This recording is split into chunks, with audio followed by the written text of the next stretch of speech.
Boti hii imekuja hapa kwenye saa 2 kama na robo, wakati upepo ni mkali mno. Sasa ilivyofika hapo, wakati anageuka sasa anapanda juu, ndipo ilipokutana na wimbi kubwa, matokeo yake ikawa imezama. Wakati imezama, kulikuwa na wavuvi wako kwenye mitumbu pale juu, wakawa wamewaokoa watu wachache ambao ni watu 9 waliokolewa. Alafu wengine walikuwa wamebaki mle kwa baada ya kujifunika. Kwa matokeo yake tukajikuta sasa wale wamenasa mle ndani, kwa hiyo hakuna namna ya kuwatoa. Sasa ikalazimika sasa sisi tuingie kwenye maji kuanza kukibinua kile kubonoa ule mtumbu na kuanza kuwatoa. Matokeo yake tumetoa watu 8 ambao waliokuwa serious wamekwisha kufa ni watu 5 walikuwa wamekufa hapo hapo. 3 wamekwenda hospitali. Lakini baada ya kufika hospitali amekufa mmoja. Kwa hiyo wamekuwa idadi ya waliokufa ni watu 6. Kwa hiyo 2 bado wako hospitali Maweni. Hivyo ndivyo ilivyokuwa. Tuliona hali ya anga ya hewa inabadilika. Hivyo badilika, miungurumo ikawa ni mingi. Baada ya ile miungurumo tukaona upepo ukaja mkali. Ule upepo ulikuwa na mvua ndani yake. Mvua ikaanza kunyesha. Baadaye tuliona kafaiba kanakuja, kanakimbia upepo na ile mvua. Kalivyofika hapa kutaka kuegesha, kakawa kameshindwa na ule upepo, kakawa kamerudi nyuma. Tukakaambia nenda kule mwisho, kule ng'ambo, sempa sio ingia upepo. Sisi tulivyotaka kwenda kule, tuliona kale kananika fiber kakiinuliwa na upepo mpaka kakajifunika. Kalivyojifunika, watu walikuwa wamevaa maboya, wakaanza kurukia maji na vipe vilikuwa vinateremka vikaanza kuwaogota waliokuwa emo. Wale walikuwa ninda na fiber wakiwa wamekaa mbele kule, kulikuwa torubali kimefunika. Wale walishindwa kutoka mle. Ikabidi wakaleta kamba, tukawa tumeikokota ile kamba mpaka mchangani.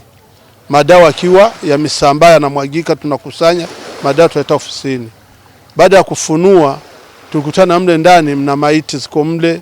Mwenyekiti akawa amekuja wa mtaa. Alivyokuja mwenyekiti wa mtaa, pale ilibidi apige simu kwa mkuu wa kituo cha Kibirizi. Mkuu wa kituo Kibirizi akaja hapa, wakawapigia simu watu wa Maweni kuja kuwahi kuchukua waliokuwa wazima wakimbize hospitali kwenye huduma zilizokuwa zimekamilika.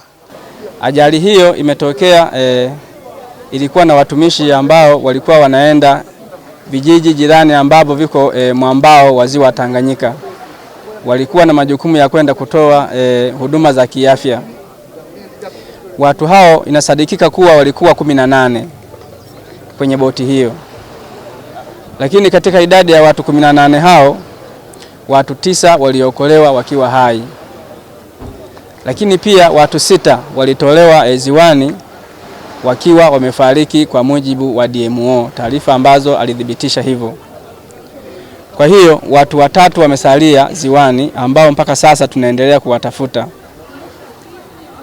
Na watu hao 3 waliosalia jinsia yao ni ya kike wote waliosalia ziwani.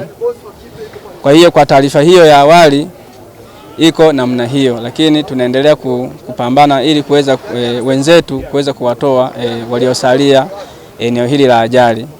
Waliosalia, ugumu wa zoezi ni kwamba eneo hilo ambalo limepata ajali pia kuna miamba kwa chini, na sadikika wenyeji wa hapa wa maeneo haya Kalalangabo wanatuambia kwamba hapo chini kuna miamba. Kwa hiyo ugumu unakuja katika zoezi la kuwatafuta, pengine watakuwa chini ya miamba hiyo. Lakini tunaendelea na wataalamu wetu kuweza kuwatafuta mpaka hapo tutakapokuwa tumewapata. Mmoja wetu akipotea ni tatizo, sio kwa familia yake, ni kwetu wote. Manake sisi ni kitu kimoja na ni taifa moja. Kwa hiyo nimeona wape taarifa mtakuwa mmeipata, lakini inaonekana leo vijana wetu wapatao 18 wa afya, idara ya afya walikuwa wanakwenda Kagunga, na Kagunga kama mnafahamu ni mpakani na Burundi.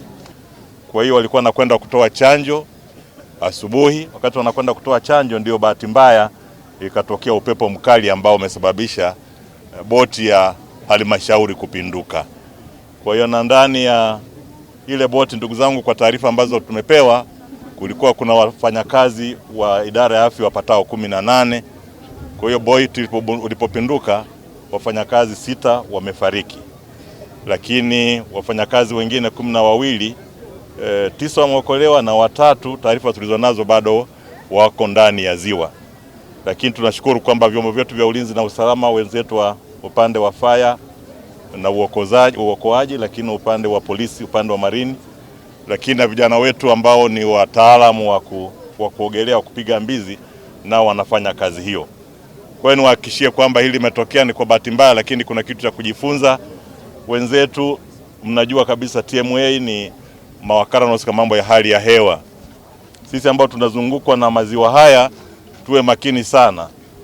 Taarifa inapotolewa ile saa 2 alafu saa ngapi, saa 5 za usiku, tuwe makini kuangalia. Mimi jana wakati naangalia, ndugu zangu wa Tanzania wenzangu, niliona mkoa wetu utaendelea kupata mvua na hali ya hewa unaiona. Kwa wenzetu ambao ni wataalamu wa ziwani, wa baharini, kwenye maji, wao haya mambo wanaangalia kabla ya kusubiri haya yanayotokea.